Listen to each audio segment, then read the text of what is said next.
All right, what's up, guys? So, second episode of Unkaged Podcast. First Sure. episode, we were trying to like figure things out. I think now this is gonna look way freaking better.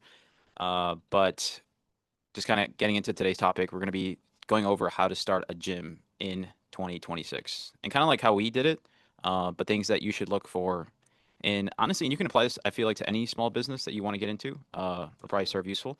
But I think the first thing that kind of comes to my head is really taking advantage of a liquidating business. So like a business that is just going out of business, basically. Yeah, I mean that was essentially how we started our business in Yeah. 2021 or Mhm. not 22. Jeez, I always get mixed up.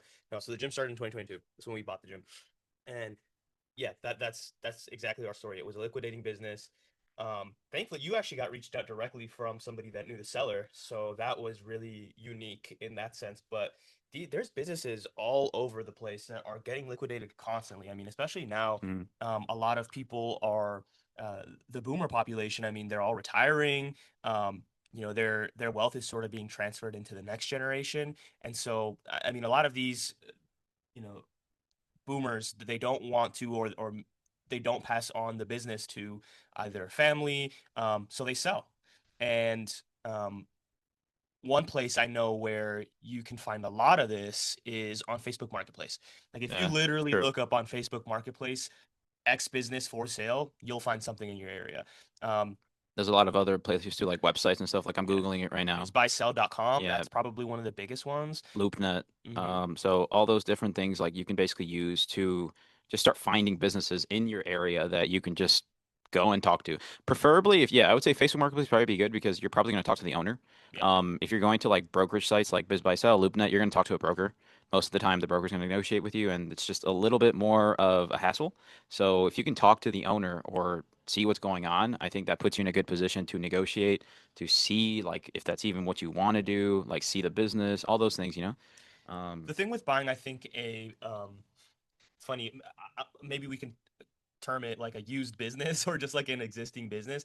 There's ups and downs to it, right? There's a yeah, plus side and there's a downside. The plus side is that like inventory purchasing and sort of like the upfront cost of starting that business is going to be just whatever you pay for the business, right? Whatever your buy-in is.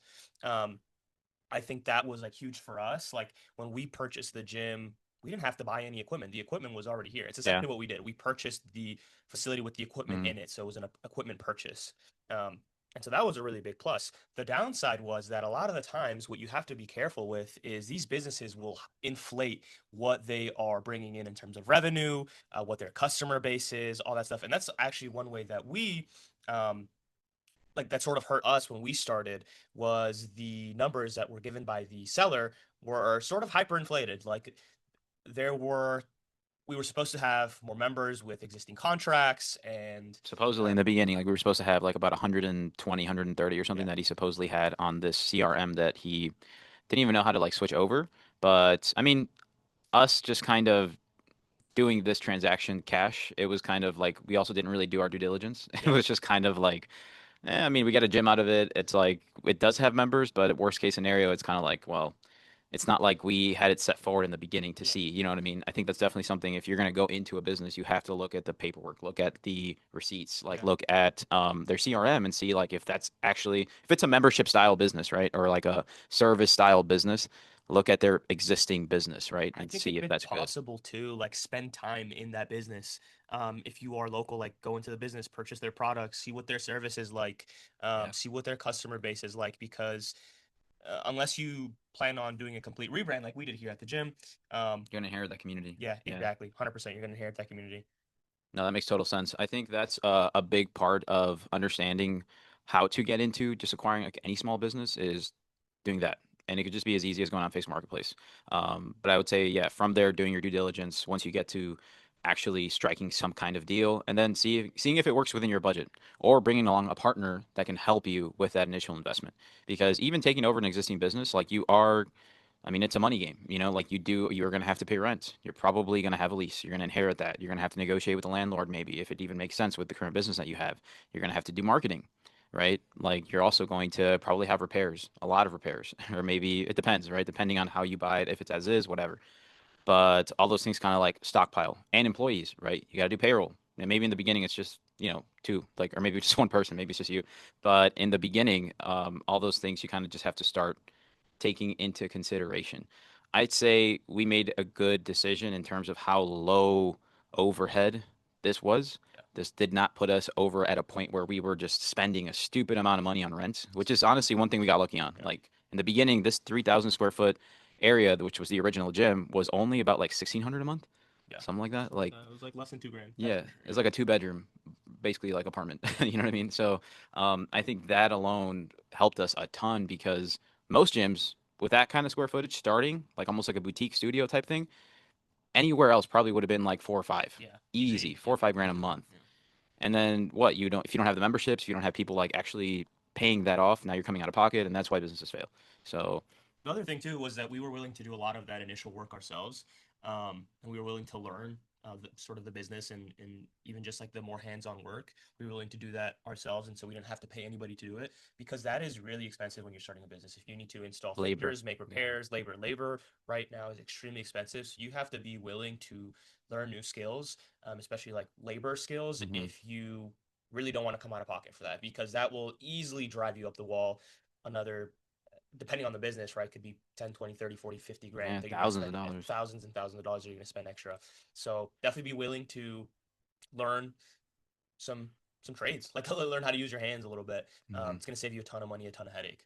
Yeah, I think like, I mean, I remember when we first, like, literally the first night we took over the gym, we worked out. Yeah. But then after we worked out, like, we started looking at all like the nasty things that were inside the gym, just like slowly picking things off. And then thankfully a couple of well, a lot of his friends and Yeah. then a couple of my friends actually came and helped us out during that process. So a lot of that was free labor, Yeah. which was awesome. If you're in a spot where you have people that want to see your vision come true, maybe have followed you before, maybe just really close friends, people that just want to help you out, family, that's a big a big thing that will help you out in the beginning.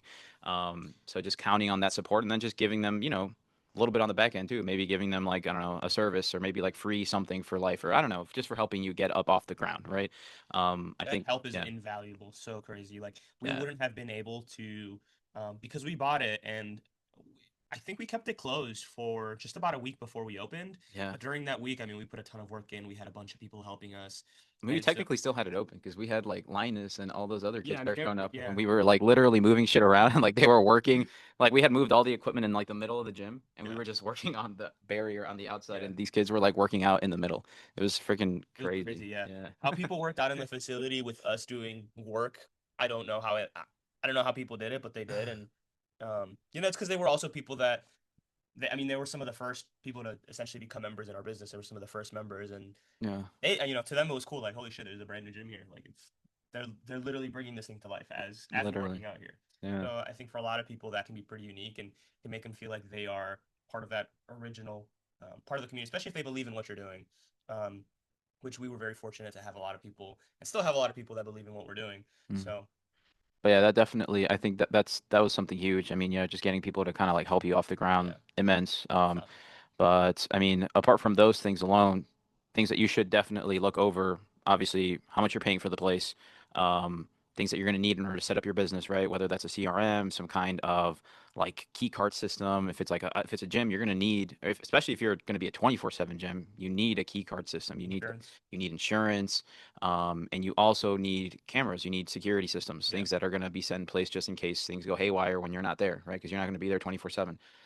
Maybe in the beginning you are, maybe you're sleeping in the gym, but I'd say those things definitely do pile up. I would say starting business for like a gym in 2026, if you're able to find a 3 to 5,000 square foot space where you're paying under like $1 per square foot, I mean, I would say that's probably like the money spot. You're probably not going to be like pouring out a lot of money in the beginning on rent, because that's basically what we had Yeah. during that time frame. And I mean, I think it's still possible to start a gym in 2026 for under yeah, 50 grand. I think it's yeah, totally doable. Like all your startup costs within the first probably 2 or 3 months, you can spend under 50 grand. Like your most expensive initial upfront cost is going to be the equipment that you buy. And there are, man, I see them pop up all the time in Facebook Marketplace, yeah. marketplace in our local area, in our city. We're in Mundelein, so we're like in the Chicagoland area. Hmm. I see them pop up all the time. You see fully built out gyms with decent lines of equipment. You'll see Matrix, you'll see Cybex, you'll see, sort of those name brands, Life Fitness. Hmm.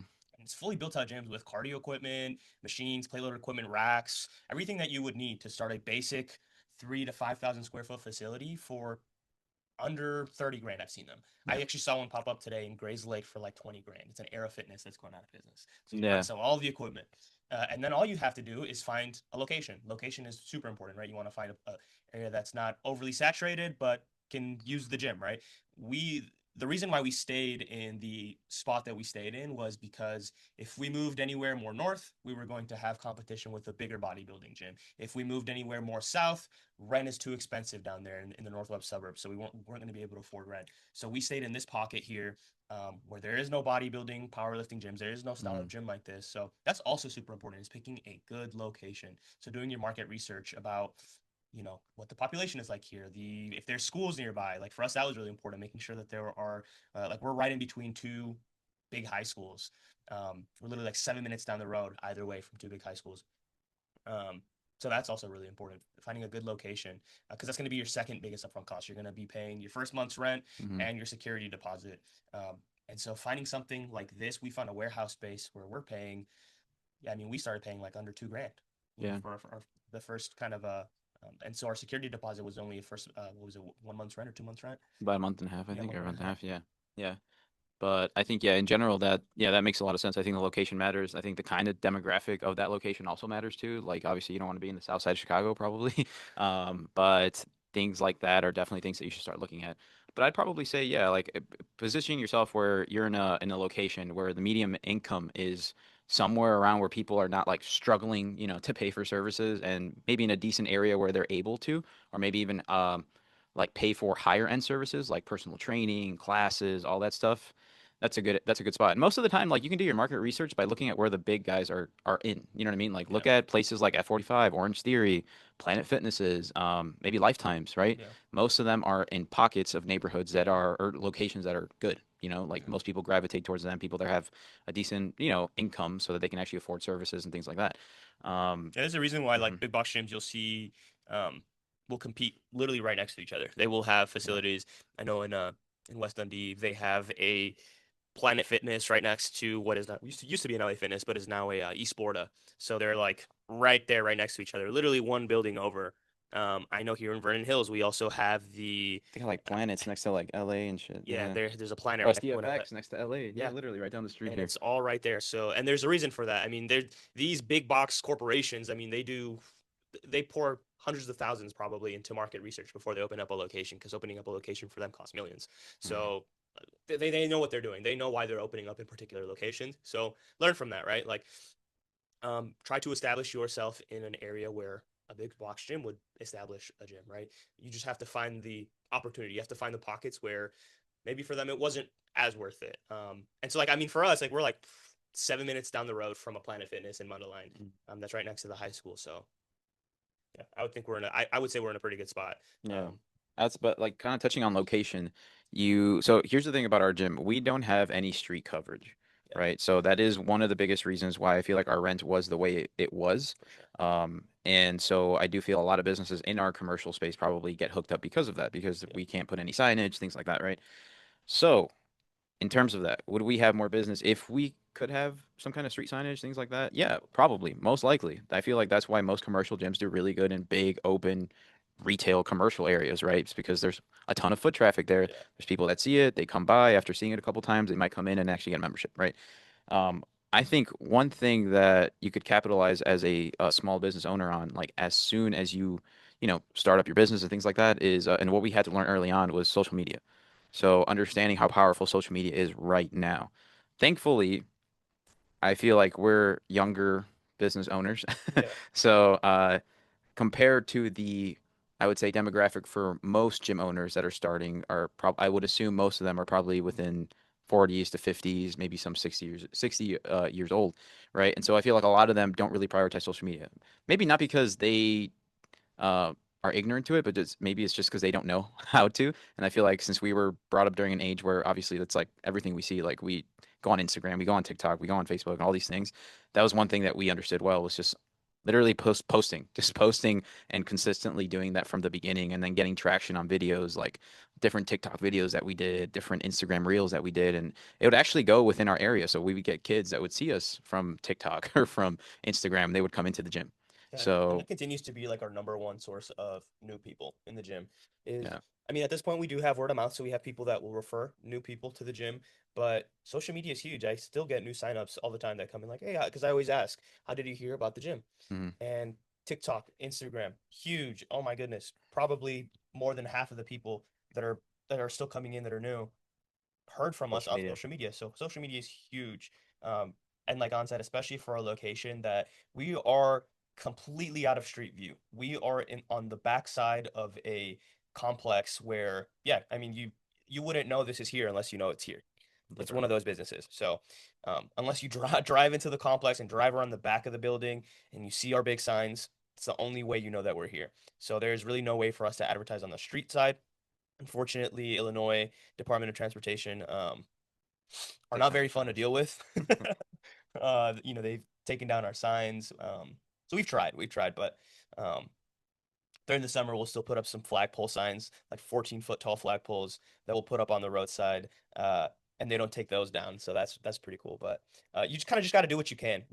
Another really big thing that we did at the beginning, that really built up some traction was we did door hangers across the neighborhood. So across the Yeah. street from our complex, there is a neighborhood I mean, the homes across the street are like $500,000 plus homes, every Mm. single one of those houses. So what we did was we created some door hanging signs that were essentially like free day passes or free 3-day passes and a free personal training consultation. And we would just go door to door and hang them up. So Hmm. like boots on ground marketing, I think is still such a huge opportunity to bring new people into your business. And we brought a bunch of people in that way Yeah. at the beginning. Like people would come in with the door hangers and be like, hey, I got, somebody left this on my door. Mm. Perfect. Let's set you up with a free 3-day pass, week pass. You trying to get some training? Let's set you up with a free consult, see how we can help you out. Um, so I think is still a really big opportunity because nobody's doing it anymore. Nobody's doing door-to-door marketing. Everybody's doing social media, right? Hmm. Everybody and their grandma is on Instagram and Facebook, but nobody tries to meet the person at the door and get to know them a Know little them. bit. Yeah. So and that is really important, I think, for a local business if you're trying to build a strong community within your area. Go meet people, go talk to people, go have conversations, go Yeah. make some flyers, hand them out, talk to people, really let them get to know you and get to know them. Hmm. I still remember like we used to go to door literally over there and just hand out flyers to people as well. And I still remember handing out a couple of those flyers to like some of the families there that had the kids that were interested. And I believe like they had redeemed like a 3-day free pass that we had used during that time. And I'm almost positive now they are members. Like them and then like a couple three of like of their friends are now members here now. Just from that. It took a couple of years, right? But that's how powerful that marketing in the beginning can be, right? It might not be something that you get like in immediately like a ton of sales, right? Or a ton of people that just come check you out, but it gets the ball rolling that you're there, Yeah. you know? It's the same thing with social media, right? Don't expect that just because you put up one video that a million people are going to see it, now they have to come to your business. No, you have it's like a small trickling piggy bank that you're just dumping pennies in. Think of it like that, right? At some point, that piggy bank will explode. You're gonna have some money, but right now, it's just something you're Yeah. slowly trickling in every single day. At some point, it'll get bigger and big enough in order for you to actually see something out of it. But that's kind of like how you have to start, right? But that marketing, yeah, boots on the ground, social media, word of mouth, all those different things like are super big. That's what helped us out in the beginning. But getting, I feel like the younger demographic to come here and obviously posting like some viral videos and things like that, that helped us out a ton because that got the word out to the high schools. And then some of those friends told their friends, and then that's kind of like how our initial membership showed up in the beginning. But yeah, I would say apart from that, I mean, the other biggest thing that I can think of right now is like sourcing equipment, like how we Mhm. accumulated our equipment, right? Um, It was slow over time. Like yes, I mean, our initial investment was big. I mean, we paid 30 grand, 32, 32, like yeah. 32.5 for the facility, or not for the facility, but for the equipment in the facility, And the and members. the members, right, which weren't really members, We but had like 10, I yeah, think. We legit had like probably 10 yeah. people that stayed and like started paying. And So yeah, important to look through the like, yeah, look at the owner CRM system, definitely look at their receipts, look at what their check-in system is like. What kind of flew over our heads that we should have realized from the beginning was that when the previous owner had the gym, the way that he would have people check into the gym, there wasn't one. Yeah. It was a key in the mailbox or underneath the doormat that if you were a member and you were paying monthly because there was nothing really to track who and who wasn't paying monthly. You just knew. You just Yeah, knew it you was just knew, there. right? You would know that the like you would get the in like, okay, cool, you signed up for the membership. All right, so here's how you're gonna get in. There's a key underneath the fucking the foot pad, and it's like that. It was crazy. That was literally how people got in and out of the gym is, and Yeah. so you would have problems like a bunch of guests or non-members coming in all the time. Probably half the people that were in the facility weren't paying members. So um, there was definitely a lot of loss of revenue there that we didn't understand, and so when we first took over the gym, we did have some instances where I don't know, some people were just sort of weird because they expected to be able to come in and Work out if for for free, yeah, work basically. out for free, and seeing kind of new ownership there, was like, whoa. Um, so yeah, definitely like make sure you're doing your due diligence. Do it better than we did, please. Yeah, I think that's huge. Just looking at numbers, like really observing it. Maybe as a new entrepreneur, you might not be savvy to that, right? Yeah, Like, I mean, even me, like understanding that I've like done business before with other businesses, like I still in the back of my head was just kind of more excited to yeah, just like own a gym and just be happy like having it that sometimes like you just forget, right? And so those are just things though that you should have on a list to actually go through. And if for some reason the business owner doesn't want to show you it or it's like things that they can't reach or whatever, right? They start BSing you. That could be a red flag. You know what I mean? Maybe that's something that maybe you don't move forward, or maybe you just maybe put it on a contract and let them know, hey, this is subject to me seeing the numbers, right? Or something like that, right? Because that's only fair, you know. And if for some reason they sell to someone else because of it, oh well, it is what it is, right? Now their it's someone problem else's now. problem. Yeah, Yeah, exactly. So we took that risk. Obviously, ended up working out. But that's something that you definitely should keep in mind of. But as far as equipment goes, that's definitely going to be, I would say, probably like your biggest expense going into a gym. Like, there's a lot of different places you can source them. We kind of touched on a couple like Facebook Marketplace. We also have relationships with like different fitness suppliers, like fitness equipment suppliers in the area yeah. that buy from liquidated, just liquidated warehouses or schools and things like that, and then they resell it. But they resell them for very cheap prices. So like Reasonable. reasonable prices. Yes, like they are not like you're not spending 5 or 6 grand on a piece. Might be like 500 bucks for one, or maybe 400, or maybe a grand for some. You know? Yeah, yeah. If you're a pretty high end gym, I mean, Yeah, that spending a piece on of equipment, yeah, you're talking like a brand new Arsenal piece. You're talking 5, 6, 7 grand for insane, for a brand insane. new plate loaded piece of strength equipment. But if you're buying from a wholesaler, somebody that's a fitness supplier, on that same piece, you might spend half or even less, right? Of course, a lot of it's not going to be brand new equipment unless you're talking cardio. A lot of these suppliers have brand new cardio equipment, but they Mm. don't really have a lot of brand new strength equipment. Um, I mean, you're going to be buying used, right? So you're going to be buying older pieces. But the really cool thing is too that a lot of these older pieces are now becoming more valuable. They're becoming more desirable. A lot of gym owners like it's almost like a reversal in the hype and a reversal in the culture where Like like people, vintage. yeah, people love these fucking old Cybex pieces, these old like Body Masters pieces, these old Paramount pieces, and so um, once you start really getting into gym equipment and what's valuable and what's not, it's pretty interesting. It's pretty cool. Um, because one of our pieces that we have here, the Paramount Total Chest Press, yeah, that piece I've only seen at Quad's Gym. That's the only other Yeah, place that I've ever seen that piece.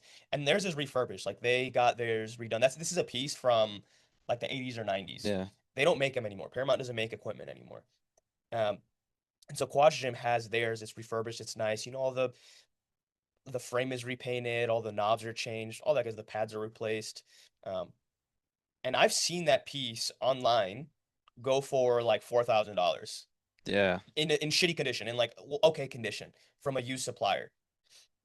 And we have one here at our gym, so it's like pretty cool. You never know what you're gonna stumble across, uh, and so that's also a really cool part about just like gym equipment. Like you can buy things for so cheap that can be very valuable, just because either Mhm. your wholesale supplier doesn't know or doesn't really care. A lot of them are also just trying to get equipment out. They buy bulk gym equipment like onset from either schools or fitness facilities that went out of business, They plug whatever, us in. or getting new lines of equipment because they get a budget every year. If they get 20 or $30,000 every single year to buy new equipment, or every few years to get new equipment, they just get rid of it. They sell it, and that fitness supplier generally also wants to just get it out, right?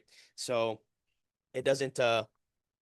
Yeah, I mean, like you can stumble across some really cool pieces for pretty cheap. Yeah. Yeah, I'd say that's probably like a big thing that as a starting gym owner, I mean, you kind of have two choices for equipment, right? Either inherit the equipment or like obviously buy it out that'd probably be the best bet. But if you're starting the other way where you just have an empty space, it's kind of like you're probably going to take out a loan at that point to Yeah. buy that setup in the beginning. Even if it's just like a little like CrossFit gym or something where it's like minimalistic equipment, that's still expensive. Like Yeah. buying racks, buying getting turf, Plate. plates, even like basic cardio equipment, all those things are a couple grand each, you know what I mean? And that adds up pretty fast. And so I think a lot of people just don't understand how much money is in equipment. And if you're able to, even before you start a gym, let's say your goal right now is to start one, like even just getting yourself like a little like a little tiny warehouse or a little like rental space. What are those things? Like storage units, like a storage unit where you can just start Building up buying. slowly, Yeah, yeah. exactly. Like just Slowly. buying small equipment purchases over time. I think you'll set yourself up better that way so that when it does come time and you find a really good deal on a commercial space, you can just Throw move it it in. in, Yeah. and that's it. But yeah, I would say other than that, like you're gonna spend a good amount of money, and that's a thing I still don't understand. I mean, I don't know, because like there's gyms around our area, like there's Powerhouse Gym, there's Warehouse Barbell. Um, I remember there used to be another gym called the Barracks Gym, but they all have Shout out LCB. yeah, Yeah. uh, they all have whatchamacallit, brand new equipment. And I just don't understand sometimes like how much money they have spent on all of that, you know what I mean? Yeah. And like how much in terms of like a loan, because I highly doubt they paid for that cash. Um, but to me, I feel like that'd be something kind of like looming over your head. Like I couldn't imagine if right now we owed like 300,000 on equipment Yeah. and we're like just trying to pretend like it's not there. I mean, it's different Like, you know business what I'm saying? models, right? I think Yeah. we came in on an approach where like, okay, let's have everything paid in full so that way we don't have or inherit any Exactly. debt. Yeah. And so like for us, that's been a good business model. We've been able to grow this way. We haven't needed to take out any money from any bank. We've Yeah. the business has been self-sustaining since we opened it. I think we made we like made profit our third month in business. I think Yeah. we only came out of pocket like our first 2 months of business, which is crazy. Um, It is crazy. and, That and is in big crazy. part was because when our rent was super cheap, but two, we didn't owe any money on equipment. So there was no loan that we had to pay off on a monthly basis. There still isn't one. Mhm. So it's which has benefited us greatly. So I mean, it's just different business models. I think when you come in with a really good business plan and you either have an investor or maybe you're just somebody. I mean, we're young, right? We're both under 30. I'm 23, you're 28, 8. Yeah. you're 28. So like the amount of just capital also that we had initially up front to invest into our business is probably way less than somebody that is just older, right? Somebody that's like 40, 50 that has Mm. now been working for 20 plus years and has been able to, like you said, acquire either the equipment slowly.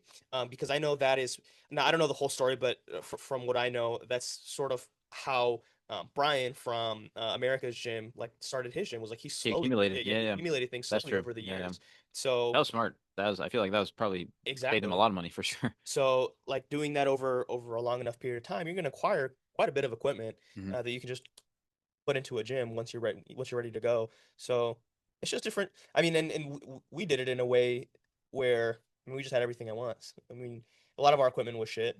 A lot of the It equipment that we was. bought Yeah. inherited was crappy. We sold a lot of it. A lot of it was like It had resi character. It had yeah, character in the yeah, beginning. you could say that. It had character. There's a lot of like residential grade equipment that we just got rid of, sold, threw away. Um, but a lot of it was good. I mean, the place had good bones, right? We had like Yeah, I mean, that total chest that we still have is I had was a hair. dumbbells. We It had had dumbbells, dumbbells that were all the way lots up of to plates. 150 pounds, lots of plates. We had a eight-sided cable system in the Yeah, middle, which is so freaking. That's probably like the most yeah, expensive thing if you're gonna start like a regular gym is just the whole cable system itself. yeah. That is a bit very expensive piece. That could be like 10 grand easy. And then we also had like a lot of just leg equipment. Like they had like the hack squat, leg press, like they Yeah, had leg extensions, leg curls. So like it at was a Omar. bodybuilding-esque gym. So it was cool that we inherited a lot of like specific equipment for that reason. Because that's kind of like the gym that we were kind of going for too, like building like some kind of like bodybuilding-esque type of gym. Yeah, And so I think that was huge. It wasn't just like a little hotel gym that just had a couple machines, like it was actually not bad for what it was. But yeah, we definitely over time just started making small yeah. purchases and kind of like 3 years in the making at this point now we have all the equipment that we have, which I'm pretty sure we have probably over 50 plus pieces at this point like in the gym pretty sure. um, so yeah, so I think that's huge, but kind of I think knowing what yeah. demographic you want to also cater to is super important. Like we both came from a bodybuilding background. Um, Gons coached me through my first bodybuilding show, and actually through that is how we kind of came up with the idea of someday owning a gym. We worked out at a gym called Brick house Brick House in and Carroll export. Stream. Brick house and Yeah, export. in Carroll Stream. And Brick House was such a cool bodybuilding gym, and it's something that we wanted to replicate. We talked about it a lot. We had these like hour-long cardio sessions that we would do all the time because I was on prep. Gons would do them with me. So we'd be on the stairs for No, it's like an just for hour, fun. It was just for just fun, for like fun. hour long cardio session. And we talked about like someday opening up a gym that was like Brick House. And so as soon as we came into what was Iron Fanatics, which is now Cage, we knew exactly the type of gym that we wanted to have, the type of demographic that we wanted to serve. Mhm. And thankfully, what the facility already was catering to the demographic that we wanted to cater to. Mhm. So we wanted to cater to a bodybuilding gym. We bought a bodybuilding gym. So as you're doing research for Which is equipment honestly to buy, very lucky. That's yeah, a very lucky find. Like yeah. it's not like you just find regular bodybuilding gyms going out of business like that. You know what I'm So saying? like Like, as you're building out your catalog of equipment that you want to buy, whether you're looking for a distressed business or you are talking with suppliers to build out a package for a gym, just know what demographic you want to cater to and what is mhm. important to them. Uh, because thankfully, I mean, we had everything that was important to a bodybuilder, right? We had a machine for to isolate every muscle group. So Mhm. it was what a bodybuilding gym needed to be um, for that time. So Yeah. Um, I mean, yeah. I mean, I guess like one last thing I feel like very last thing we could touch up on before this mic dies is the uniqueness factor of establishing your gym. So if you decide to have your own gym in 2026, don't just make it a big box gym. yeah, Don't just make it what's already out there, like a Planet Fitness, LA Fitness, Export, Lifetime. All these different commercial gyms should not be something you follow suit. Maybe demographic wise, right? Location wise, sure, take some pointers from the big guys. But I think in general, if you're going to start from brand new, you have no one knows you, no one knows your name. Start with something unique. yeah, Start with something that's going to captivate someone's eye and be like, what the heck is that?